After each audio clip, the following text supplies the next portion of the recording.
Barack Hussein Obama is the ringleader. Hillary Clinton was right there with him, and so was Sleepy Joe Biden. And so were the rest of them. Comey, Clapper, the whole group. And they tried to rig an election, and they got caught. And then they did rig the election in 2020. And then because I knew I won the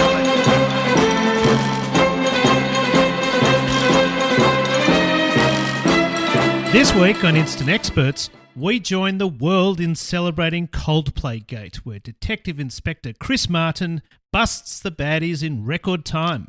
If he only had access to the Epstein Files, he'd have cracked the list in 48 minutes, surely.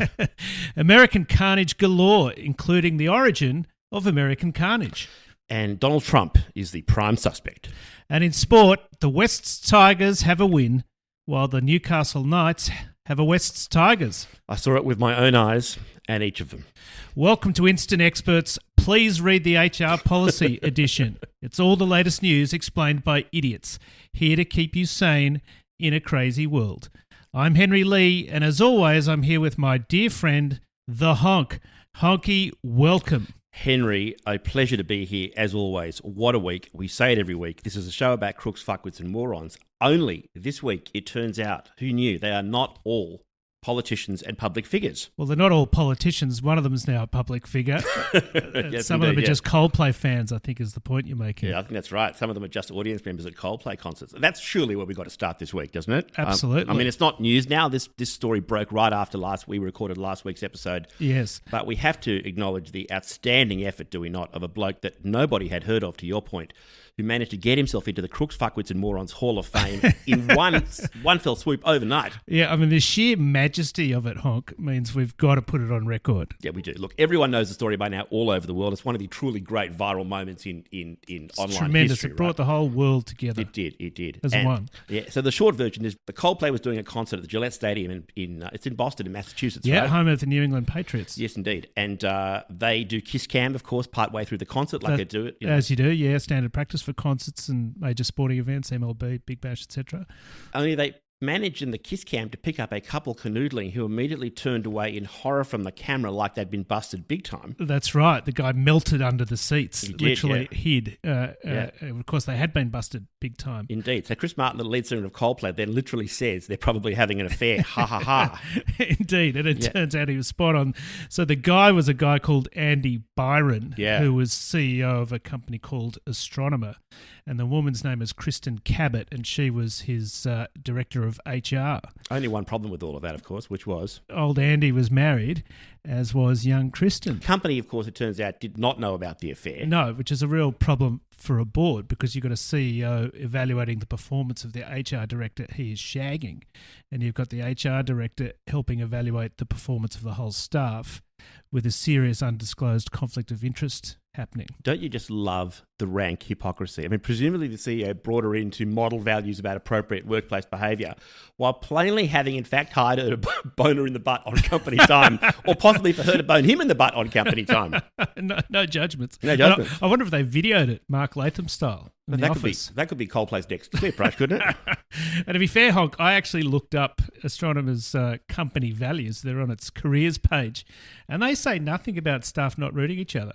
So their values, as stated, are, number one, commitment to excellence. Yeah. Number two, customer first. Mm-hmm.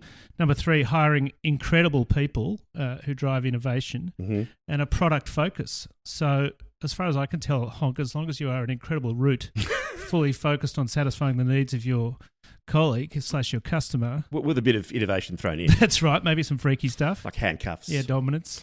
Some products. Yeah, product focus, like the Arse Blaster 3000. with the fantasy egg layer add-on. You're good to go. You're good to go, exactly. Yeah. So, but sadly, the company took a different view, and to use Chris Martin's famous phrase when he himself separated from Gwyneth Paltrow back in the day, the company board organised a conscious uncoupling from the CEO. Yeah, and not only the board, so did the CEO's wife, right? She dropped his last. You probably saw that she dropped his last name and him overnight. Literally, maybe even halfway through the encore of the concert. Yeah. Although, to be fair, Coldplay songs do drag on. Yeah. She's on the market, brass in pocket, gentlemen. So if you're into good-looking professional women with trust issues, give her a call. How do you think, I mean, you're more the sort of economics, corporate sort of guy in our team. How do you think the board of the company is feeling right now? Well, it's a case of good news and bad news, isn't it, Honky? The Yeah, bad go on. news is your CEO's a tool. Yeah, tool who likes tooling. Yeah. Indeed. It's only natural. Yeah. Good news is you have the viral marketing campaign of the year. That's true. Everybody in the civilized world has now heard of Astronomer, the company, and the publicity was absolutely free. Is it possible that's what this was? Just the greatest viral marketing campaign of all time? Yeah, I mean, one clip on X alone that I saw got nearly 150 million views. Yeah, it's a brilliant strategy, except, of course, now they're going to need a new CEO, right? That's right. So if you're interested, please send through your CV to Astronomer. Presumably not to the HR director. I imagine that email won't. No, she's not available right now. She's busy firing herself. How do you think it works if you're the HR director and you fire yourself? Do you give yourself a severance package? How's that work? Well, she already got a severance package from the CEO. Oh, yeah. Actually, I heard she found it a little disappointing.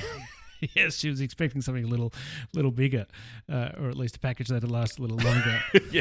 Look, before we wrap on this, we do need to acknowledge the incredible work of the internet on this whole Coldplay saga. I mean, incredible memes. Yeah, they've been good, but the finishing move was from the unlikely source of Donald Trump Jr., who said something extremely amusing but unintentionally. He tweeted as follows, quote, "I know everyone thinks this viral thing with the Astronomer CEO cheating on his wife is hilarious," brackets we did, close brackets, "but it really ignores the gravity of the situation. What is more disgusting and proof you lack moral character than cheating on your spouse?" To which came the memorable reply, "Ask your father, fuckface." What the fuck was he thinking? You used the word thinking. Yeah, indeed. Sorry. Now, Honk, we like to start the show with shout-outs to listeners. We've got loyal listeners all over Australia, of course. What about, pertinent question, what about Darwin? Well, we actually got a text message about that. It was addressed to you, Honky, and came in last week, it turns out, but you didn't check your inbox, so I've had to pick up the slack yet again. Well, Henry, you're my hero. Yes, well, it comes from, quote-unquote, faithful listener Hugo. In Darwin?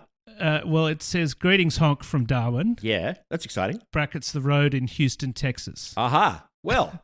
So he's on Darwin Road or Darwin Street in Houston. So yeah, well. Thank you, Hugo. We really appreciate it. We do. And my apologies for not picking up the message sooner. Thank God for Henry. Saved my butt on this. We've got listeners all over the world, of course, in the US, San Jose and the South Bay. Got a couple of regular listeners there, including Fast Eddie G. Hello, Eddie, or should I call him? Do I call him Fast? Or Yeah, Fast is good. Point Pleasant Beach on the Jersey Shore, just south of Asbury Park, home of the boss, Bruce Springsteen. So greetings to Asbury Park. That's right. I think that listeners goes up and down that coastline. And Redmond in Washington, home, of course, of Microsoft. Could that be Bill Gates himself listening? I don't know, but if he's having trouble, Bill, just turn it off and turn it on again. It Yeah. seems to work. Now, around the world, Honk, we've got Polenka, or Poyensa. Poyensa. I've been to Poyensa. Have you? Yeah, I have. Well, tell us where it is. It's in Mallorca, isn't it? In Spain. One of the islands in Spain. That's right. It's the one between Ibiza and Menorca, I think. Not that Yeah, I've I think been that's there. right. Yeah. We've got Offenburg in southwest Germany, just over the Rhine River from Strasbourg in France, and gateway to the Black Forest. Hansel and Gretel in the house. I think that's im Haus, strictly speaking. Oh, well, Entschuldigung, nicht bitte. And Quito in Ecuador, Honky, gateway to the Galapagos, and at 2,850 metres above sea level, the highest capital city in the world. Does that mean we have the highest listener in the world? Well, maybe, but there's someone from Kingston, Jamaica with us this week, so possibly they're not the ones in Quito. I can smell the ganja from here. Now, speaking of messages, Honky, and listeners around the world, we asked for a voicemail last week. It was a bit of a plaintive cry. It was, yeah. And we got one all the way from Rome. We did. That was so exciting. And thank you. Yes, and this is from a fellow who described himself as, quote-unquote, the Chief Justice. Yes. He himself, it turns out, comes from a family not of rabbis, but of cantors. That's the person who does the singing in a Jewish religious service in a synagogue, which is some context you'll need for what you're about to hear. This is one of your very, very loyal listeners right from the beginning, the former Chief Justice, FCJ by initial. Thank you so much for a tremendous episode. Without a doubt, the pronunciation of Epstein's former lover, Ghislaine, takes the cake for best gag of the show. And I really want to thank you for that unbelievable shout out to Jackie Mason. Took me back to my early teens when we used to hang out in the Concord Hotel in the Borscht Belt in the Catskills. And on one occasion, my brother actually opened for Jackie Mason.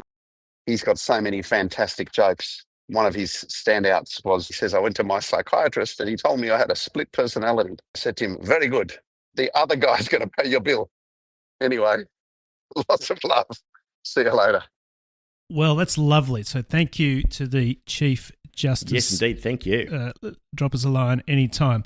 Okay, Honk, on with the show. Now, regular listeners know that we like to start with a bit of American carnage, but I only discovered today, Honk, that you thought that was a phrase that I invented. Well, this is the love I have for you. I thought you're so creative that you'd come up with this expression. It was so perfect for what we do, but I had no idea. In fact, it was a real expression. Yes, it was actually a phrase used by Trump in his first inauguration speech. So what, in 2017? Yeah, his inaugural inauguration, so to speak. Right. So instead of the usual sort of happy, clappy, God bless America, hope for the future type inauguration speech 101, Trump instead talked about a rusted out, drug-addled and crime-ridden Americans. I remember this, really dark vision. And then he claimed, quote unquote, that this American carnage stops right here and right now. Yeah, but how's that working out for him? Well, obviously America was instantly perfect for 4 years. That's true, yeah. Then instantly fell into ruin for 4 years. That's true.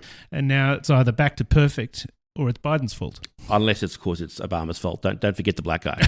Yes, good point. I think it was his fault the first time. Yeah, true. Anyway, what carnage have you got for us this week, Honko? Well, the better question is, what American carnage do we not have this week? I mean, it is a very American carnage-y kind of show this week. Yes. I mean, the big story is really, I would summarise the big story this week as, is the worm finally starting to really turn against Trump?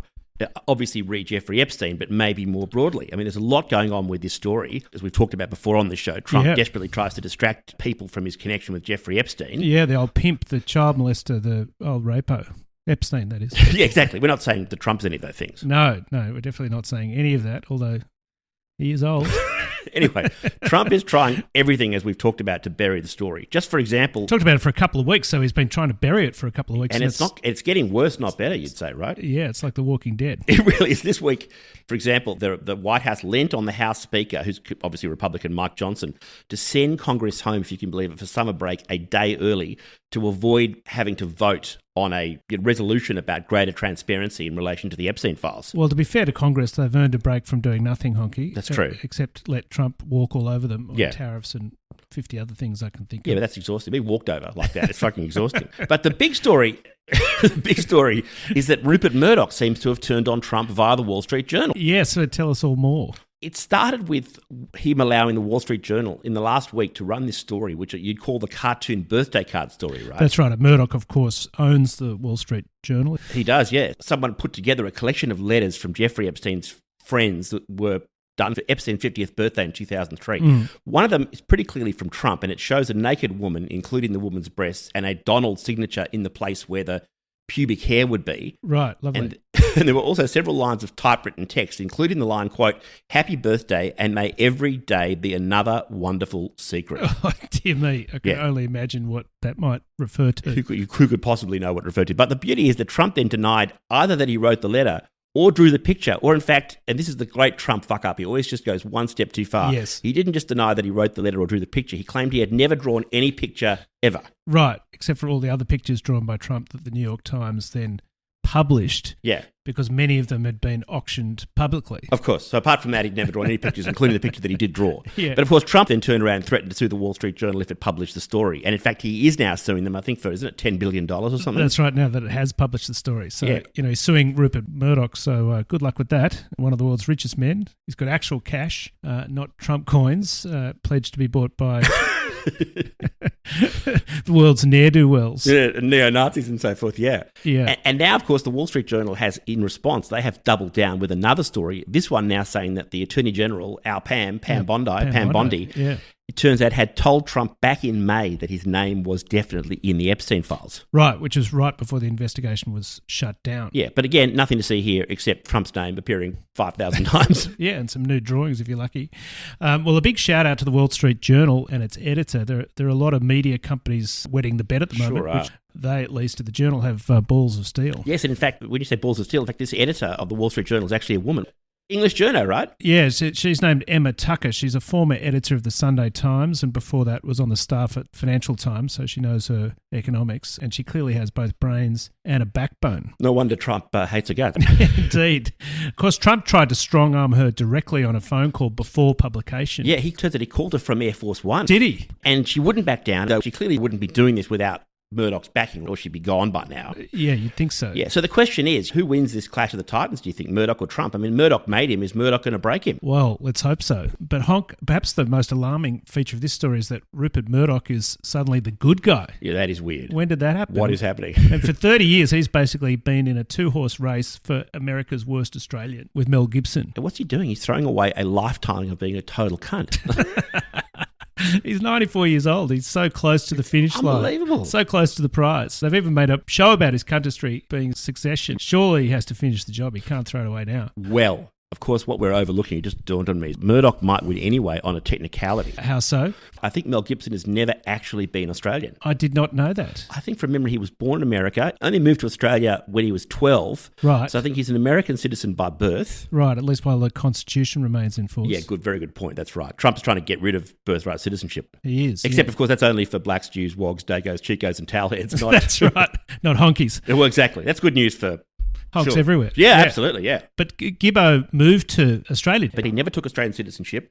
His other passport, you'll enjoy this, is actually Irish, like you. Oh, no. He's actually one of your people. Oh, no. Great. First Conor McGregor and now this. It means Rupert retains the Australia's worst American title or America's worst Australian. Could be both, actually. Could be Australia's worst American, America's worst Australian. That's an achievement. He's a dual international. Totally true. But there are plenty of other ways Trump has been trying to distract people from Epstein. Some of them include him saying he might block a stadium deal in Washington unless the Washington Commanders, that's the NFL team, right? That's the NFL team, yeah. Agree to go back to being called the Washington Redskins.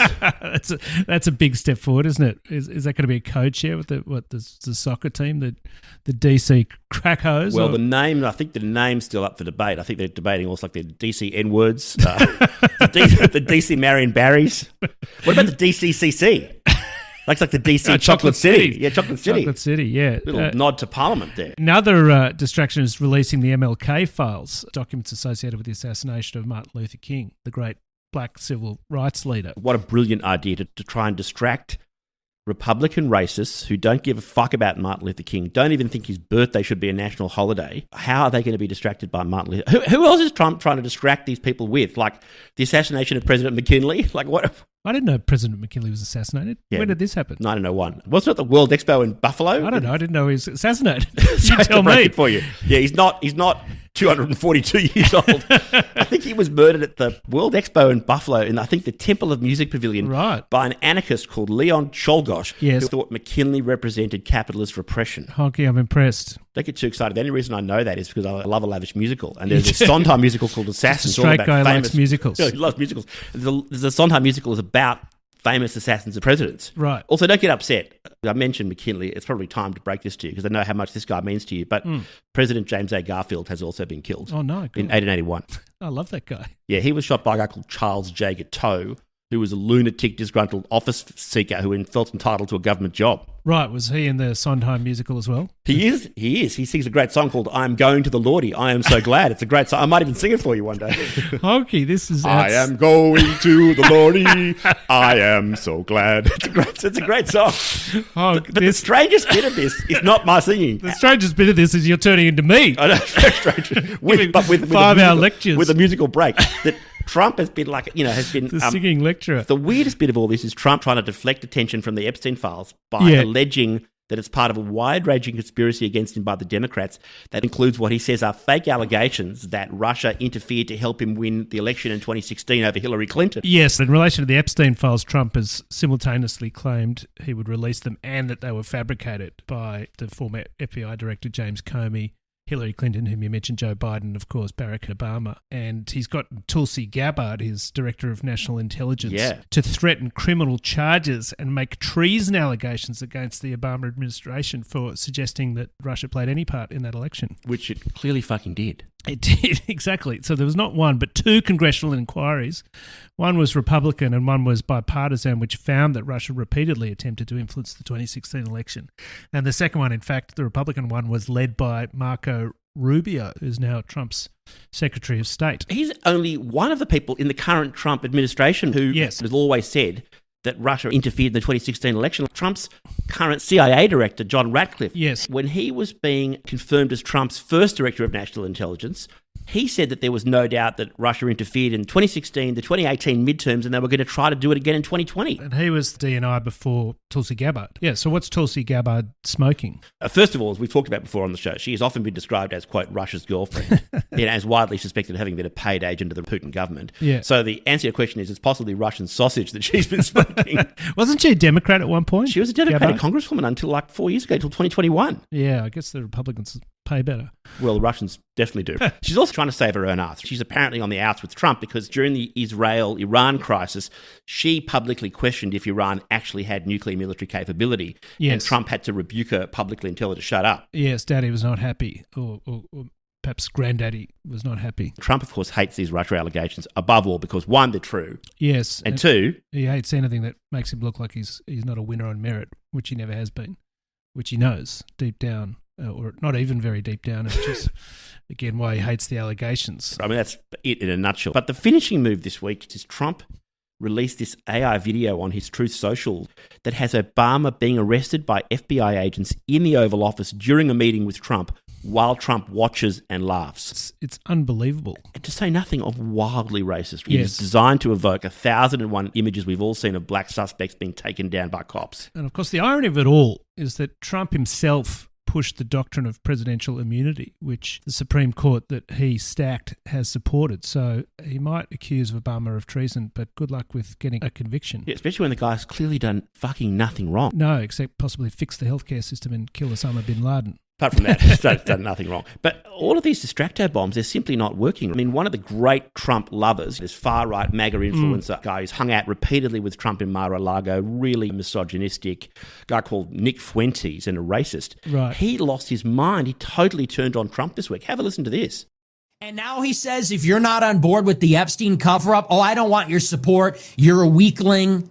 Fuck you. Fuck you. You suck. You are fat. You are a joke. You are stupid. You are not funny. You are not as smart as you think you are. And if you watch my show, you know I've been very critical. I've never been this far. This just goes to show this entire thing has been a scam. When we look back on the history of populism in America, we are going to look back on the MAGA movement as the biggest scam in American history. And the liberals were right. The MAGA supporters were had. They were. Hey, Nick, tell us what you really think. He's right, by the way. I mean, if the Democrats have any brains, which is not clear, they'll just start calling Trump President Epstein. Yeah, that's actually a great idea. And also, finally, a Jewish president. By the way, can I just say, now that he's a Jewish president, I want to say President Epstein is definitely not a pedophile. That allegation is pure anti-Semitism.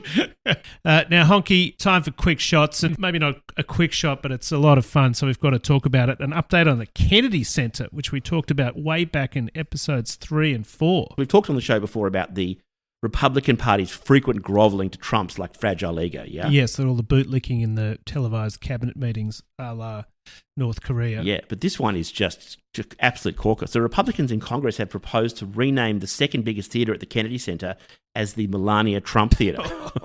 Well, Melania Trump, for her hitherto unknown contribution to the performing arts. From memory, the only thing she's done is get a gear off on the cover of GQ in the 90s. It's not actually as crazy as it sounds, renaming it after Melania, because Trump himself is actually a huge... I don't know if you know this, Trump's a huge lover of musicals. Oh, you've got something in common, Honk. His favourite musical is Les Mis, Les Miserables. Right. I can imagine that one being performed at this new theatre. I've never actually seen Les Mis. It's a great story. It's the one where, I don't know if you in the movie version, Anne Hathaway plays Fantine, who's the lead female character, and she's this young woman who, through terrible luck and desperation, ends up having to be a prostitute to wealthy men. I see. But it's not the only musical. He also loves Miss Saigon. Right. I haven't seen that either. I think from memory that one's also about Fookers forced into it through no choice of their own. I see where this is going. I don't like the insinuation. These are not the only musicals Trump's like. He likes lots of other musicals too. Right, go on. Pretty Woman. Yes. Moulin Rouge. That's got nothing to do with prostitution. That's the one in the movie where Nicole Kidman plays a So you're saying this is Trump's tribute to Melania? No. I resent that suggestion. That is not why he likes his music. Okay, here's one. Here's another show I think is going to be in the Melania Trump Theatre. It's got nothing to do with hookers at all. It's called The Best Little Warehouse in Texas. So don't be so cynical. Yeah, so you said Melania Trump would be the new name of the second biggest theatre at the Kennedy Centre, which I think is the Opera Theatre, actually. Is there a bigger one, like the Concert Hall in the I think Sydney there's a Opera bigger House? one, yeah. Yeah, they're renaming that too. I think they are, yeah. To what? I think that's going to be the Epstein Theatre. Trump's naming it that? Obviously not Trump. He's never heard of the guy. It was actually Hillary Clinton's idea to call it that. Yeah, or maybe William McKinley's idea. Yeah. Look, before you get worried, I know where your filthy mind is headed. I want to reassure you, the Epstein Theatre, it's well known. The Epstein Theatre pretty much does only family shows. Right, okay, when you say family. Musicals like Annie, Oliver, Matilda. Dear God. But what? Just because they do classics about, one kid, that's not all they do. But that's not all they do, by the way. They also do, there's a new thing coming up this year. It's a new spin on Mary Poppins. Without Mary, it's just focused on the kids. Right. And they're doing a slimline Sound of Music. Right. There's no Maria in that one. It's just the captain and the kids. Oh, God. Dare I ask what it's called? It's got a good name. It's called the Von Trapp Family Swingers. Actually, I heard they're going to film that one. No. Oh, I didn't think there was anyone less deserving having a theatre named after them than Melania Trump, but you found one. Thank you very much. Thank you.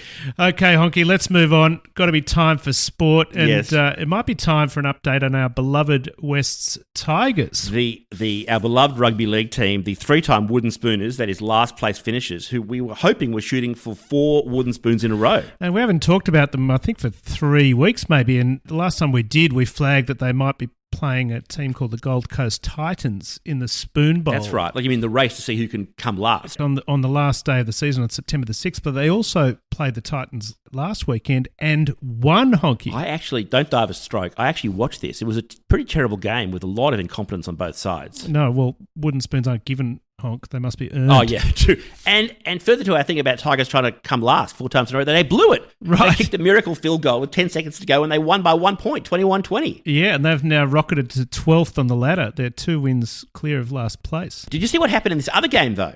Did you watch 2 games of rugby league in one weekend? Is that the first time ever? What are you talking about? Rugby league runs deeply in my veins, in my family blood. That's all we ever talked about in synagogue. Anyway, I was watching After this your game. stint in the coal mine. That's right.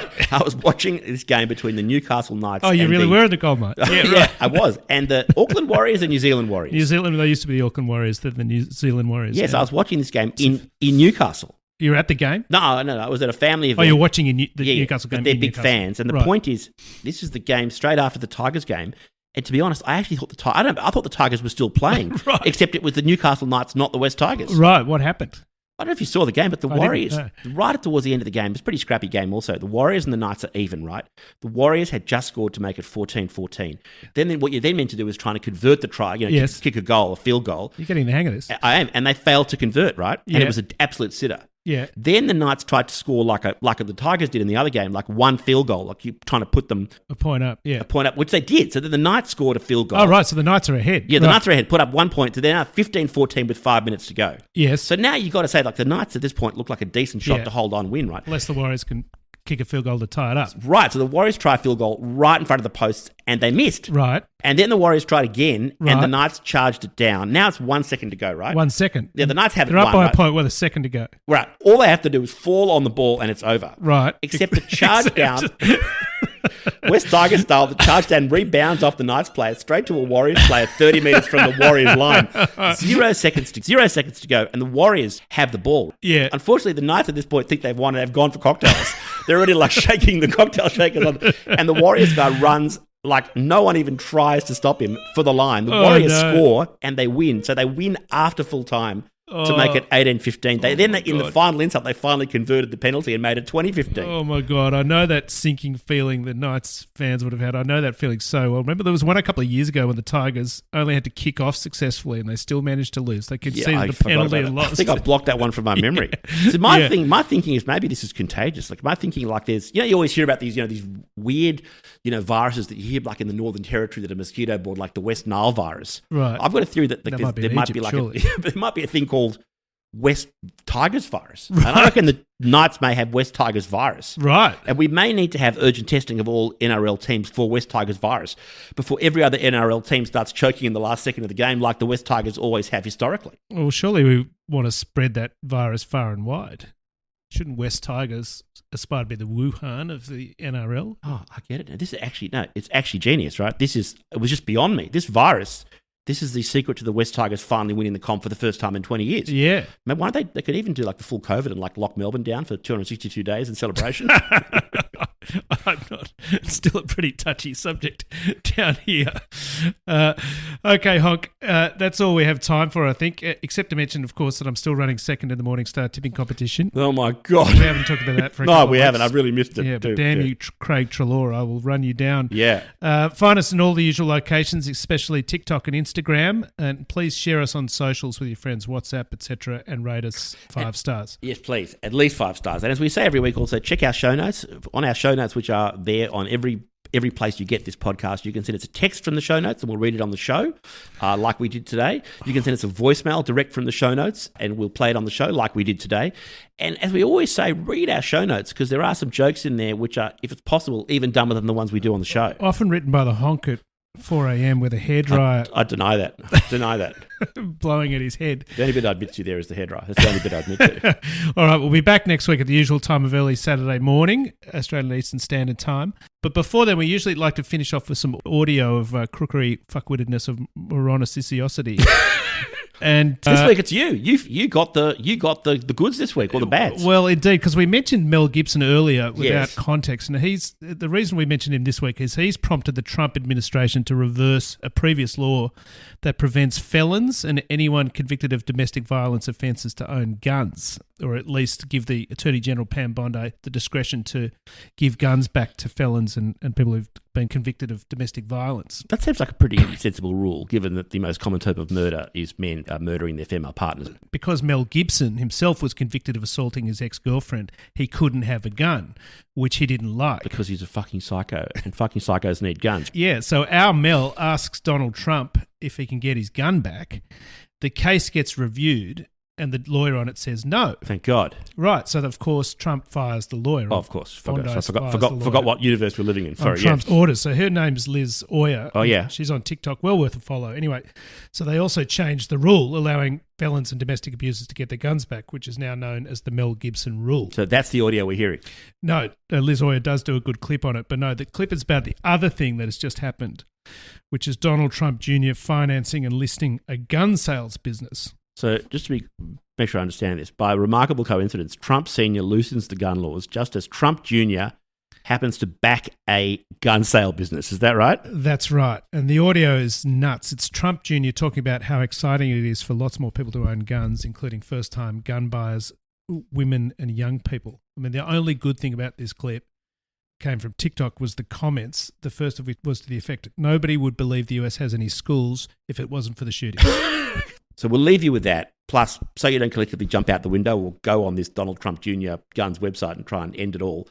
To remind you there are still deliberately funny people in the world, we'll also give you a little bit of the great Borscht Belt comedian Jackie Mason. He is doing the psychiatrist joke that the listener, the Chief Justice, referred to earlier, and it truly is a classic. In the meantime, back next week, because stupid never sleeps. Thank you for your company. We'll see you next week. Over to Don Jr. and then, thank God, to Jackie Mason. The experience of going to your local gun shop, it may be fine for me. When I walk in, it's, hey, Don, how's it going?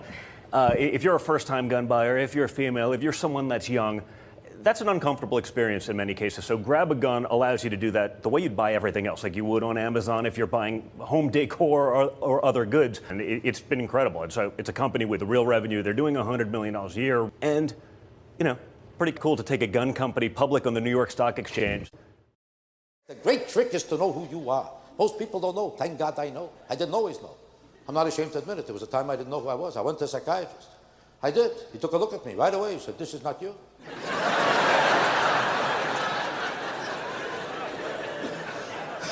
I said, this is not me, then who is it? He said, I don't know either. I said, then what do I need you for? He said, to find out who you are. He said, the search for the real you will have to continue. That'll be $100, please. I said to myself, this is not the real me. Why should I give him the $100? I'll look for the real me. Let him give him the $100. What if I find the real me? You don't think it's worth the $100? I said to myself, for all I know, the real me might be going to a different psychiatrist altogether.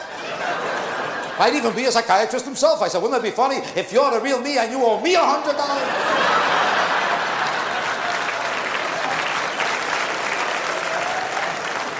I said, I'll tell you what, I'll charge you $50. We'll call it even.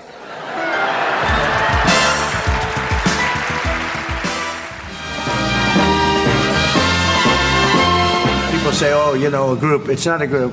It's Obama. His orders are on the paper. The papers are signed. The papers came right out of their office. They sent everything.